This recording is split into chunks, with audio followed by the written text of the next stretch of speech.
ગુજરાતમાં સસ્તા અનાજની દુકાનના સંચાલકો હવે સરકાર સામે આર પારની લડાઈના મૂડમાં છે। સરકારને આપી દેવાયું છે અલ્ટિમેટમ। પૈસા ચૂકવી દીધા હોવા છતાં મે મહિનાનો રાશનનો જથ્થો ન મળતા Gujarat fair price shop association લાલઘૂમ થયું છે। એસોસિએશને હવે સીધું અલ્ટિમેટમ આપી દીધું છે। રાજ્યમાં રેશનિંગની દુકાન ચલાવતા ધારકોનો આરોપ છે કે મે મહિનો અડધો પૂરો થઈ ગયો હોવા છતાં હજુ સુધી દુકાન ઉપર પૂરતો જથ્થો પહોંચાડાયો નથી।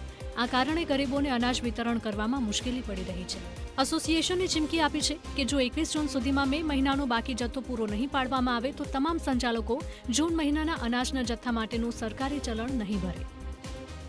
21 તારીખ સુધીમાં ગુજરાતની બધી જ વ્યાજબી ભાવની દુકાનો પર પૂરતો જથ્થો ન પહોંચે તો આપણે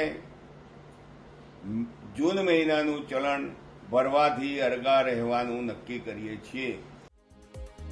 જો આ વિવાદ વકરશે તો આગામી દિવસોમાં ગરીબોના રાશન વિતરણ વ્યવસ્થા ખોરવાઈ શકે છે।